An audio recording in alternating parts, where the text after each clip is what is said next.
You know, I spent a lot of time trying to figure out how to start this video, until I found out Diablo apparently does stand-up?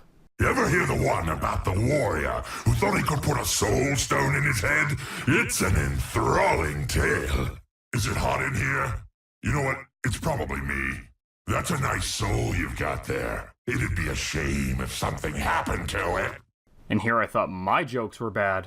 This is the Heroes of the Storm Heroic Spotlight, and today we'll be looking at Diablo, the Lord of Terror. Fear is not always an illusion.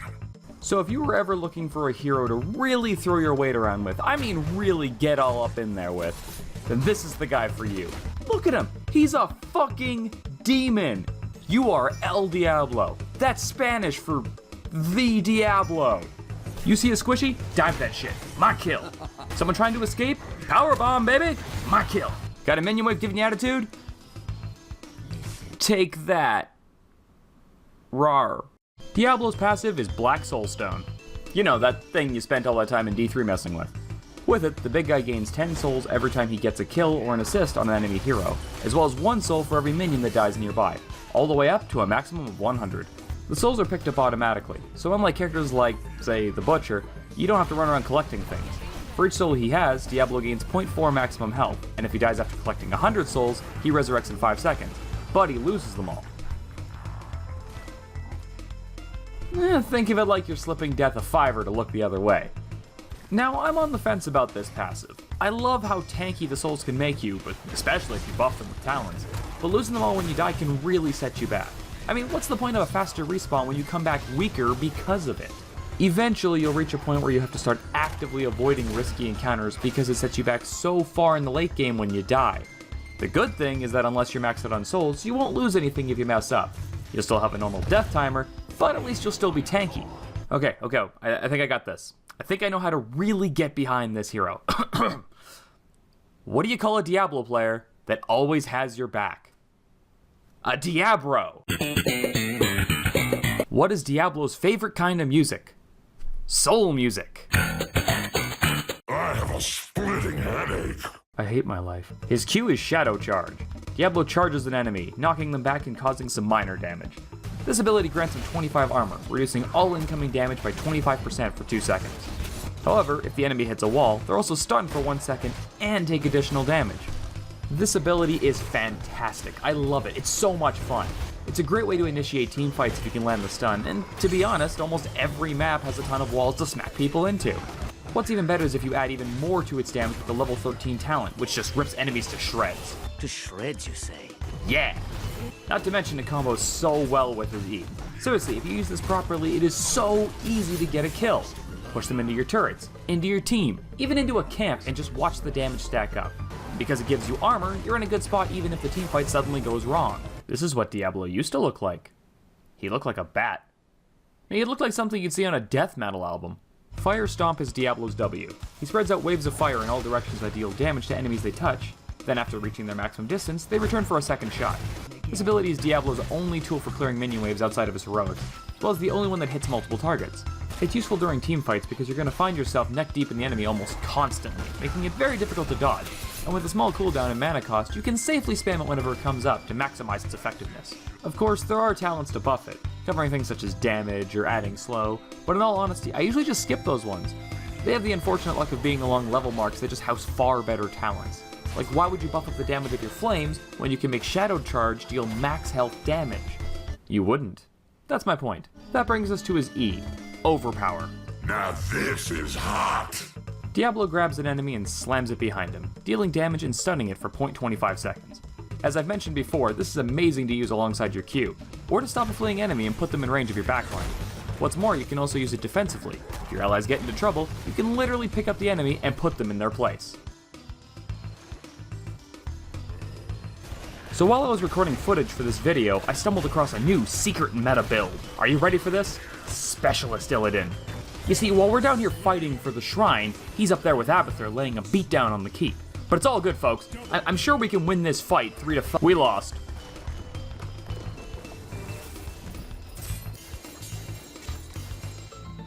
Now after the last spotlight, someone mentioned they would have liked to see me discuss the talents a bit more. So let's have a look at that. With a wide range of talents that augment both his kit as well as his passive, there isn't really too many wrong choices to make here. I always tend to go with the same sort of build each game, buffing up his Q whenever possible, but that's not to say that's the only way to go. As with any hero, you should play to what the situation requires. If your team lacks a healer, and I don't know when that would happen, consider taking Leech Life over Bulwark, especially if it's a minion-heavy map where you'll be relying on your auto attacks a lot. If your enemy doesn't have a lot of mobility, take a look at slowing them down at level 16. And if you play recklessly and throw yourself into Frey all the time, his unique level 20 talent, Lord of Terror, might just save your life. I like putting him on a pony. I don't know why. Let's talk heroics. First up is Apocalypse. Yeah, if you're a classic Diablo fan, you probably saw this coming. His main spell is back with a bang, and I mean literally. Upon casting, Diablo creates a rune under each enemy hero on the map which explodes after 1.75 seconds. If the enemy is hit, they suffer damage, as well as a stun lasting 1.75 seconds as well. Now if you missed that first part, let me hit you with it again. This ability hits every enemy on the map, regardless of how far away they are. In theory, that sounds broken as shit, but in practice, it's actually pretty balanced. The buildup of the rune gives each enemy a small window to escape the blast, and if they do dodge it, they dodge it entirely. No damage and no stun. Even if they are hit, the damage is minimal to begin with. So what makes it good? Diablo, the big guy himself, is what makes this heroic work. To get the most out of the stun, you need to hit it when your opponent already has too much to deal with to actively dodge it. Since throwing himself into the middle of a fight is already what Diablo is built for, he's more than equipped to do exactly that. Slam into an enemy, hit R, unleash your combo, and watch him burn. If any of your allies are around when this happens, and they damn well better be, the fight will be over before it even gets started. So, sidebar here, but don't I remember hearing somewhere that Diablo was supposed to have a female skin at some point? Like, you know, the one in the freaking trailer does? Am I crazy, or did that just get completely forgotten about? Oh, whatever. Now here's where it gets interesting. Before I started this spotlight, I don't think I ever took Diablo's second heroic ability even once, and I have no idea why. It's actually really good. It's called Lightning Breath. Oh god, that thing used to be a nightmare back in the day. Diablo becomes unstoppable and channels lightning that deals massive damage over 4 seconds. You can aim and re-aim it as needed with your mouse, but be warned, he turns slower than you'd expect. Now, if you can somehow get your enemy trapped, the damage is amazing, easily the most Diablo could ever dish out on his own. But that's not always easy to do. Now, instead, you should focus on its side effect. Becoming unstoppable makes you immune to any kind of CC the game has to offer. You just need to know when to use it. If you're already stunned, Lightning Breath isn't going to snap you out of it. It'll just prevent it in the first place. It's great for the likes of countering ETC's Mosh or Joanna's Shield, so you can always end the ability early if the damage isn't enough to turn the tide. Then you can move on to doing other things like attacking or defending or running the hell away if you need to. Naturally, this ability has its own 20 talent as well, but I've actually found it pairs better with Hellgate instead. Not only does the blink give you a potential escape, but it can also help you get into a better position to strike. Really, you can't go wrong with either ability, and making this spotlight has shown me that. I hope you learned something from this as well, because, if not, there'll be hell to pay! You have failed. Oh, god damn it. Hey everybody, thank you again for watching. This one was a little bit tougher for me to get the footage for because, as you may have guessed, my Diablo game is not up to snuff, but hey, I am getting better, and these spotlights are actually a great way for me to get better at the game itself, which is fantastic because I love playing it. I'm gonna give a quick shout out to my buddy Zakyle for, 1, helping me get some footage on this, and 2, suggesting a few ideas.